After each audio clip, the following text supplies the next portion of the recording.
Hello you beautiful people and welcome back to Let's Play Warhammer 40k Inquisitor Martyr in another episode. In the next round, this time a small purge against, of course, those Khorne enemies, and that bloodletter, which is a little bit burnt, looks absolutely amazing. Anyhow, the Braving, a chaos attack. A group of invaders have been cornered on a storage deck.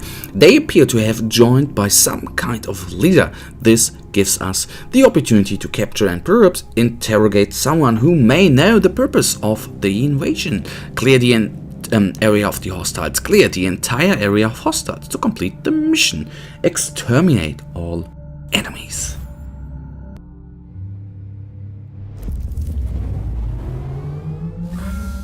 Only corruption lies beyond the veil. There is nothing but suffering and death beneath the stars. Well, a little bit dark, but anyhow, don't care. So, my least favorite mission, I've said that oftentimes.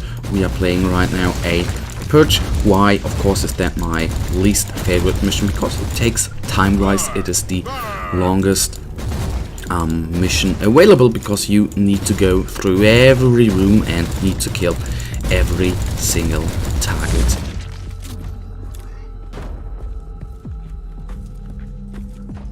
I have to say, this little Khorne thing looks great. Enjoying the aesthetics of it, very likable, so to say.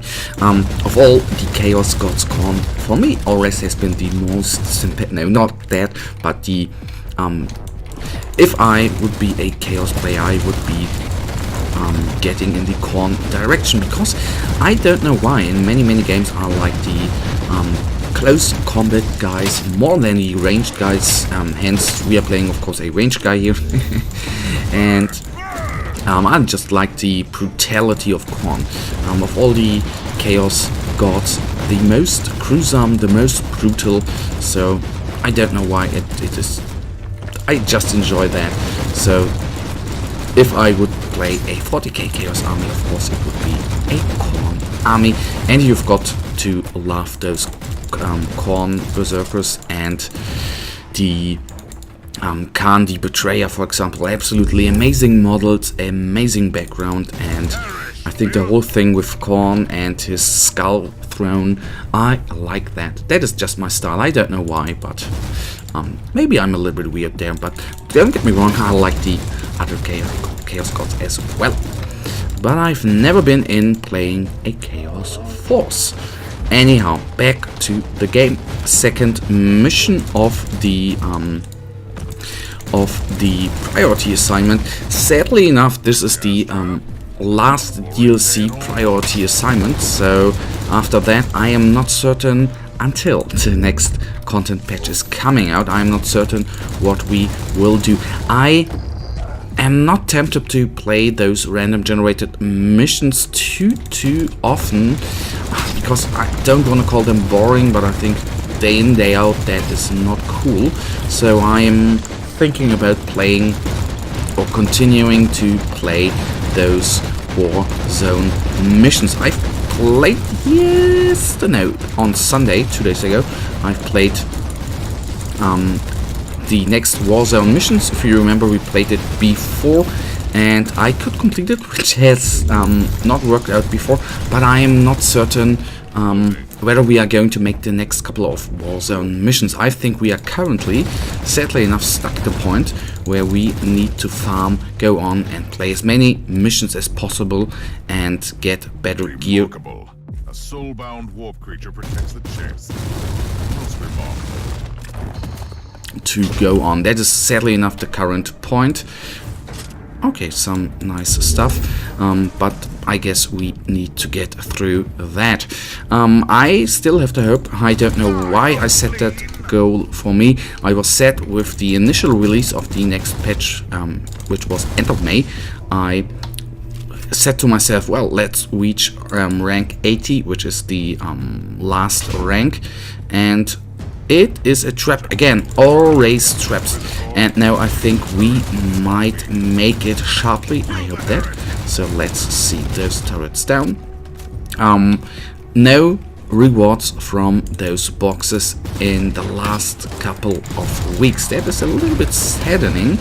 I think I don't know whether they've increased the chance there. It feels like we never get items out of those boxes anymore.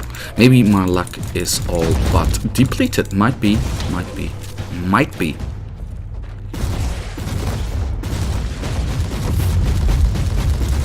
So yes, I know I ran through the trap there. Shame on me.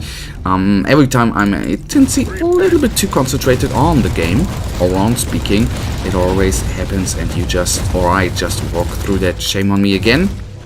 Something I've been doing since let's playing this bloody game. Every time I go on solo and do and you know, just don't talk, just play, it barely happens. But in the end, I think the traps have been weakened over the time. In my opinion, still, as the game was in the alpha stadium, I think it was much heavier to walk through there. Not only because of summoned guns, for example, but more to say because of summoned enemies.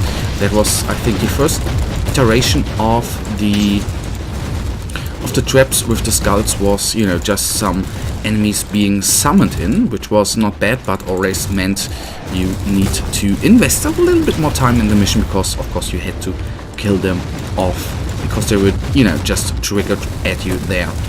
Those guys gone. A couple of more guys coming here. So no problem at all. I like that the flamer guys actually explode once you kill them off, like it should be.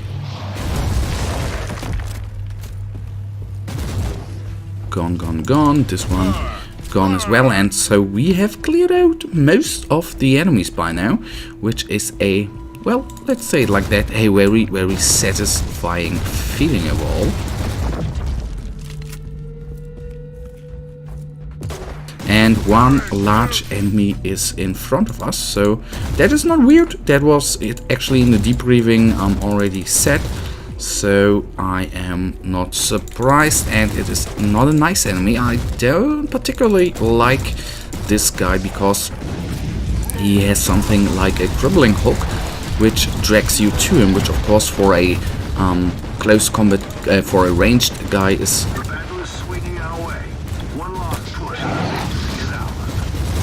not so cool. A impaler it is. Very cool model, like that of course on the table. In this game it of course looks very nice as well.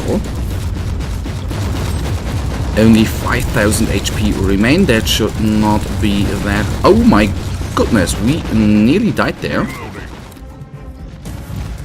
So let's first of all kill those buggers. Oh, why do I engage him? Sometimes I hate myself for doing stupid stuff. Alright, plasma cannon is up. Let's then engage him. This guy gone. 4,000 HP remaining. Now 3,000. That is no problem after all. So 1,700 HP. The rest will do with our auto gun. So down to 600, and then gone he is. You serve the Emperor well, Inquisitor. And with that, we take a quick look at the items we have received. Maybe we have found an upgrade, maybe not. That we will find out very soon, and we will do that gladly. Let's see. So we are of course not getting the level up to 77. That's too bad, but in one of the next episodes we will. Debriefing: the Splinter Group has been mopped up, and the security forces deployed at the axis of the deck have managed to subdue the leader with his close followers. The interrogation of the captured Khorne worshipper has yielded no usable information. Items found amongst their belongings tie them to an imperial crusade from centuries ago. The minor saints' bones who led the crusade are interred on this void station. It is possible that the hostiles are after the relic. On the other hand, the station currently has a potent astropathic core on board. Ordo Analyticae has identified them as the highest value potential target from the invaders. Where should we concentrate our search efforts? Dedicate security forces to search the area near the Enclave. Concentrate on protecting the astropathic core. I think I go with that.